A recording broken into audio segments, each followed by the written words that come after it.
Hello friends, আসসালামু আলাইকুম। আমি নুসরাত জাহান ইসলাম তোমাদের সাথে শেয়ার করবো Google slide align step order align distribute centre on page rooted Bangla.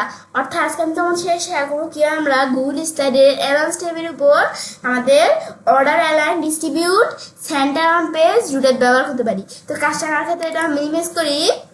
Minimise করার পর আমরা যে কাজটা করবো, তো সেই ক্ষেত্রে আমাদের গুগল অ্যাপসে আসার পর আমরা এবার আমাদের এখানে আসতে হবে। এখানে আমরা স্লাইডে ক্লিক করলে গুগল স্লাইড ওপেন হয়ে যাবে।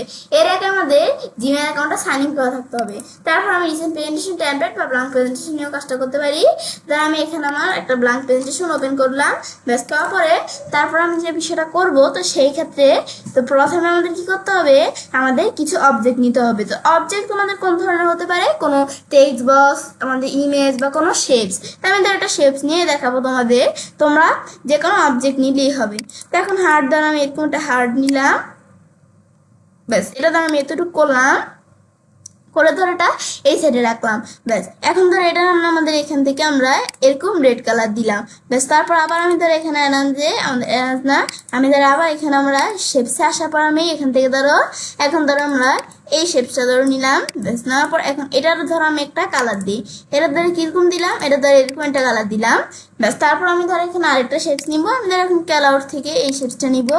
ব্যাস দিলে শেপসটা চলে আসছে। ব্যাস এখানে আসার পর আমি ধরো এই শেপসগুলোর সাইজ চাইলে আমরা একটু বড় করতে পারি। ব্যাস এগুলো সাইজ একটু বড় করতে পারি আমরা চাইলে, এর সাইজ ধরো একটু বড় করলাম। ব্যাস বড় করার পরে তারপর আমি ধরো এটা আমাদের একটা কালার দেই। ব্যাস এখানে আমি ধরো একটা কালার দিলাম। এখন এই শেপগুলো সবগুলো সিলেক্ট করে এটা সাইজ ধরে শেপগুলোর সাইজ একটু বড় করে নিতে পারি আমরা চাইলে। ব্যাস বড় করে নেওয়ার পর এই সবগুলো সিলেক্ট করে এই সাইডে রাখলাম। তো এখন আমি ধরো এই শেপসটার উপর এইটা রাখলাম আর এটার উপর এইভাবে রাখলাম। ব্যাস রাখার পর আমি ধরো সবার লাস্টের শেপসটা আমরা ক্লিক করলাম। করার পর এখন কিন্তু এটা সবার নিচে আছে এই শেপসটা। তো এখন আমি যদি এখন অ্যানাঞ্জে আসার পর অর্ডার আসার পর ব্রিং টু ফ্রন্ট দিই, তো এই শেপসটা সব শেপের উপরে চলে আসবে, মানে সবার উপরে চলে আসবে। আর এখানে আসার পর স্যান্ড টু ব্যাক দিলে সব শেপের নিচে এই শেপসটা চলে আসবে। তারপরে অ্যানাঞ্জে আসার পর আমি যখন অর্ডারে আসবো, আমি যদি ব্রিং টু ফ্রন্ট দিয়ে উপরে শেপটা নিচে, নিচে শেপটা উপরে। আবার এখানে আমাদের অ্যানাঞ্জে আসার পর আমাদের যদি আমাদের স্যান্ড ব্যাকওয়ার্ড দিই, তাহলে আমাদের উপরে শেপটা নিচে, আবার নিচে শেপটা উপরে যাবে। ব্যাস দেখান আমাদের এই বিষয়টা দেখার পরে তারপর আমি এখান থেকে কিন্তু আমরা বিষয় দেখলাম। সেম বিষয় শর্টকাটের মাধ্যমে করার জন্য আমি যদি কন্ট্রোল আপরে প্রেস করি, উপরে শেপটা নিচে, নিচে শেপটা উপরে। আবার কন্ট্রোল ডাউনের প্রেস করলে নিচে শেপটা উপরে, উপরে শেপটা নিচে। আবার আমি যদি কন্ট্রোল সি প্রেস করে আপরে প্রেস করি, তো উপরে শেপটা আমাদের মানে এই উপরের শেপটা আমাদের ধরো সবার নিচে চলে যাবে। মানে আমাদের এখান থেকে আমার কন্ট্রোল শিপ যে শেপটা সিলেক্ট করা আছে, কন্ট্রোল শিপ আপরে প্রেস করলে মানে যে শেপটা সিলেক্ট করা আছে এই শেপটা সবার উপরে চলে আসবে। কন্ট্রোল শিপ ডাউনার প্রেস করলে যে শেপসটা আছে এই শেপসটা সবার নিচে চলে যাবে। এটাই হচ্ছে এই বিষয়টা। ব্যাস তারপর আমরা আমাদের এখান থেকে আমাদের কিন্তু এভাবে শর্টকাটের মাধ্যমে করতে পারি। মানে আমাদের এটা কি কাজ করলাম, ওই যে স্যান্ড টু ব্যাক আর আমাদের এখান থেকে ব্রিং টু ফরওয়ার্ড। তো এখন কন্ট্রোল শিট আপের প্রেস করলে যে শেপসটা সিলেক্ট করা আছে এটা সবার উপরে, আবার কন্ট্রোল শিট ডাউনার প্রেস করলে সবার নিচে চলে যাবে। এটাই হচ্ছে আমাদের মূলত বিষয়টা কাজ করে। তারপর অ্যালাইন, তো অ্যালাইনের বিষয়টা কি কাজ করে, এটা আবার হচ্ছে ধরো আমি এই শেপসগুলো আমি ধরো এটা এই জায়গায় রাখলাম, এটা ধরো আমাদের এই জায়গায় রাখলাম। ব্যাস এভাবে ধরো একটু শেপসটা এলোমেলো রাখলাম। ব্যাস তারপর আমি ধরো শেপসগুলো সবগুলো সিলেক্ট করি, করার পরে এরপর আমি এখান থেকে আমরা কোন জায়গায় অ্যালাইনে আসবো। তো অ্যালাইনের মধ্যে লেফট, তো লেফট দিলে কি কাজ করবে, লেফট দিলে আগে কিন্তু শেপসগুলো ডান দিকেও সমান ছিল না, বাম দিকেও সমান ছিল না, কিন্তু লেফট দেওয়াতে এখন বাম দিকে সমান কিন্তু ডান দিকে সমান না। এখন অ্যালাইনে আসার পর আবার আমি যদি সেন্টার দিই, মানে মাঝখানে সেন্টারের মধ্যে এরকম থাকবে। তারপর অ্যালাইনে আসার পর রাইট দিলে শেপসগুলো এই ধরো ডান দিকে পুরো স্মুথ সমান, কিন্তু বাম দিকে কিন্তু একটু সমান না, একটু এলোমেলো। ব্যাস তারপর আমরা এখান থেকে দেখার পরে এরপর আমি ধরো আবার আমাদের শেপসগুলো ধরে এটা এদিকে রাখলাম, এটা এদিকে রাখলাম। ব্যাস এখন এই শেপসগুলো ধরো আমরা সবগুলো ধরে একসাথে সিলেক্ট করলাম। সিলেক্ট করার পরে এখানে আমি অ্যালাইনে আসি, আসার পর আমি ধরো এখানে অ্যালাইনে আসার পর এই যে আমাদের টপ, তো এখন কিন্তু শেপসগুলো আমাদের উপরেও সমান আর নিচেও সমান না।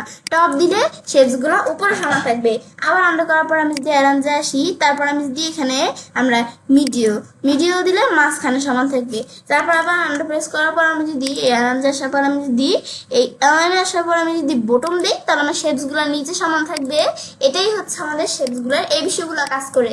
তারপর আমরা এখান থেকে অ্যালাইন তো আমরা দেখলাম, তারপর ডিস্ট্রিবিউট হরিজন্টালি এই বিষয়গুলো কি কাজ করে, ভার্টিক্যালি এই বিষয়গুলো দেখার জন্য আমি ধর টপ দিলাম। এখন দেওয়ার পর আমি ধরো এই শেপসটা ধরো এই শেপসটা এই জায়গায় আর এটা ধরো এই জায়গায়। এখন আমি ধরো কন্ট্রোল এ দিয়ে বা আমরা সিলেক্ট করে সব শেপসগুলো আমরা সিলেক্ট করলাম। তো এরপর আমি ধরো অ্যানালাইজ শেপে আসার পর এখন কিন্তু আমরা একটা বিষয় যদি দেখি একটু খেয়াল করলে এই দুইটা শেপের মাঝখানে কম স্পেস, এই দুটো শেপের মাঝখানে বেশি স্পেস। তো এখন এখানে আসার পর আমি যদি ডিস্ট্রিবিউট আসার পর হরিজেন্টালি দিই, তাহলে এই দুটো শেপের মাঝখানে যেটুকু স্পেস এই দুটো শেপের মাঝখানে সেটুকু স্পেসই থাকবে।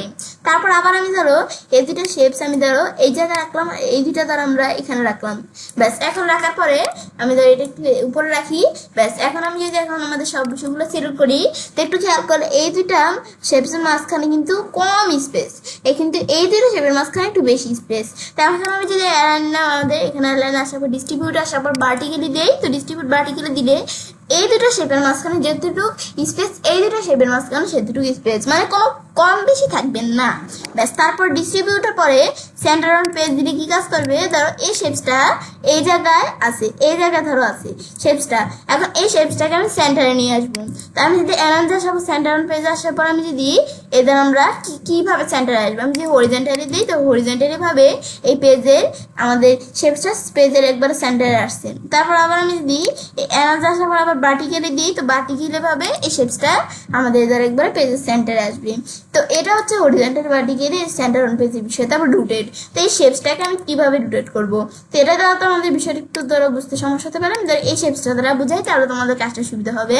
তারপর আমি যদি এখন অ্যালাইন আসার পরে রুটেড আসি, তো রুটেড আমি ধরো এই রুটের প্রথম এটা দিলাম ক্লোকিস আমাদের 19 তো দিলে এরকম রুটেড হবে। তারপর আবার আমি যদি অ্যানালাইজ আসার পর আমরা রুটেড আসার পর আমি এদের ওখানে রুটেড কাউন্টার ক্লোকিস 19 তো এটা দিলে এইভাবে আমাদের থাকবে শেপসটা। ব্যাস তারপর আবার আমি এখানে আসার পর আমি যদি রুটেড আসার পর ফ্লিপ হরিজেন্টালি দিলে হরিজেন্টালি দিকে ফ্লিপ হবে, এভাবে কাজ করবে। তারপর আবার এখানে আসার পরে আমাদের এদিকে আসতে আমি যদি ফ্লিপ ভার্টিক্যালিতে ভার্টিক্যালি ভাবে এভাবে ফ্লিপ হবে।